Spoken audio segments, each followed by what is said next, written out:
नमस्कार, मैं हूं शशि तुषार शर्मा और आप देख रहे हैं चुनावी खबरों पर आधारित हमारा खास बुलेटिन।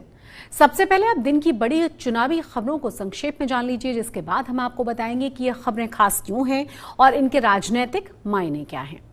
पटना में विपक्षी एकता की बैठक के बाद पश्चिम बंगाल की मुख्यमंत्री ममता बनर्जी ने कांग्रेस और सीपीएम पर करारा हमला बोल दिया है।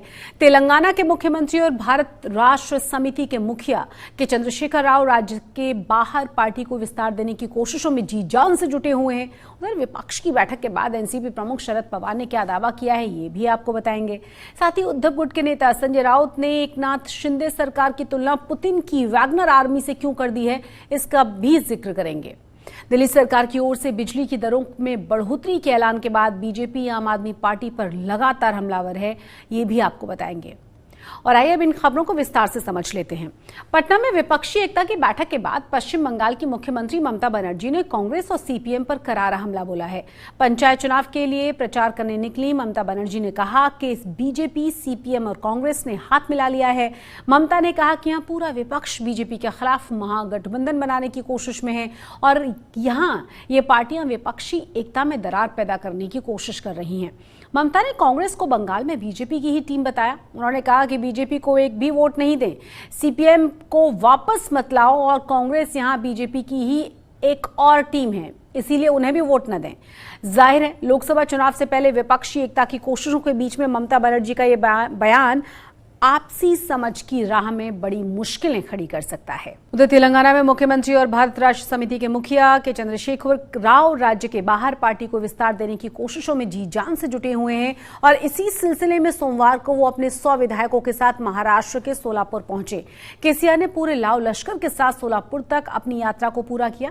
सीएम चंद्रशेखर राव ने पिछले कुछ महीनों में महाराष्ट्र के कई जिलों में बड़ी जनसभाएं की हैं। इन सभाओं में उन्होंने विकास का तेलंगाना मॉडल भी पेश किया है। यही नहीं, कुछ महीनों में महाराष्ट्र के कुछ नेताओं ने बीआरएस का दामन भी थामा है। महाराष्ट्र में विस्तार की एक बड़ी कवायद में बीआरएस सभी 288 विधानसभा क्षेत्रों में एक अभियान की योजना बना रही है। केसीआर की इस कोशिश से महाविकास अघाड़ी भी असहज है। विपक्ष की बैठक के बाद एनसीपी प्रमुख शरद पवार ने यह दावा कर दिया है कि बैठक में प्रधानमंत्री के नाम पर कोई चर्चा नहीं हुई है। उन्होंने कहा कि बैठक में महंगाई, बेरोजगारी जैसे मुद्दों पर बातचीत हुई। पवार ने कहा कि बीजेपी समाज में मतभेद पैदा करने की कोशिश में है। किसी भी राज्य में जाति और धर्म के नाम पर मतभेद बढ़े तो समाज के लिए ठीक नहीं होगा। चलिए सुनाते हैं आपको शरद पवार ने और क्या कहा है इस बैठक के बारे में।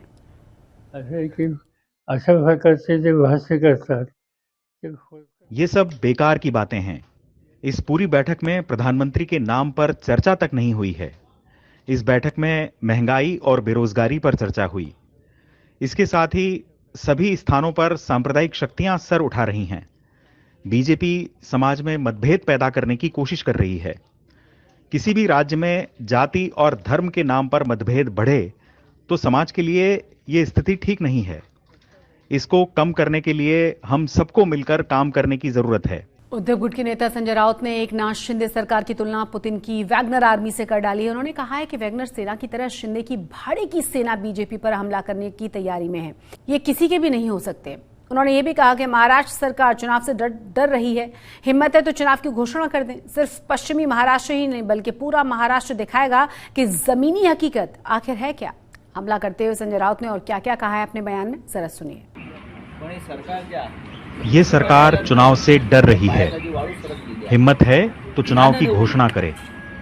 सिर्फ पश्चिमी महाराष्ट्र ही नहीं बल्कि पूरा महाराष्ट्र आपको दिखाएगा कि जमीनी हकीकत क्या है। पुतिन एक तानाशाह हैं।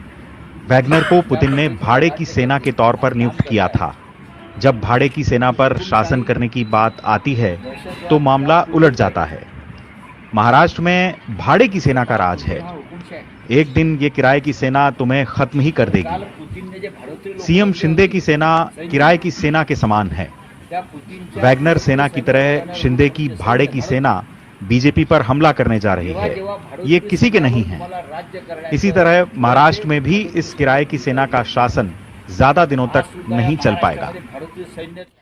और दिल्ली सरकार की ओर से बिजली की दरों में बढ़ोतरी के ऐलान के बाद बीजेपी आम आदमी पार्टी पर लगातार हमलावर है। बीजेपी सांसद रमेश विधूड़ी ने सीएम अरविंद केजरीवाल पर हजारों बिजली बिलों का, लाखों का बिल माफ करके वोट बैंक की राजनीति करने का आरोप लगाया है।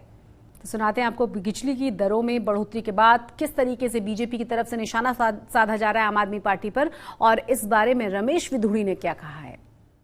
केजरीवाल की दोमुही बातें, उसके बाद केजरीवाल साहब को याद दिलाना चाहते हैं, आप बिजली के खंभों पर लटककर तारों पर और कहते थे कि हम आएंगे तो बिजली के दाम नहीं बढ़ने देंगे। आपने कहा था हम इस 8-9 साल के अंदर लगभग 2200 मेगावाट बिजली उत्पादन करेंगे, 500 गज से बड़े मकानों पर सोलर सिस्टम की व्यवस्था करेंगे।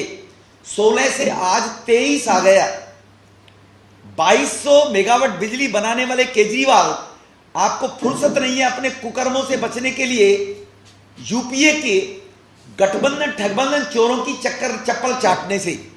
और इसी के साथ चुनावी खबरों के हमारे इस खास बुलेटिन में फिलहाल इतना ही। चुनावों से जुड़ी हुई तमाम जानकारियों के लिए और हर दिलचस्प अपडेट के लिए आप सब्सक्राइब जरूर कीजिए चुनाव आज तक को। नमस्कार।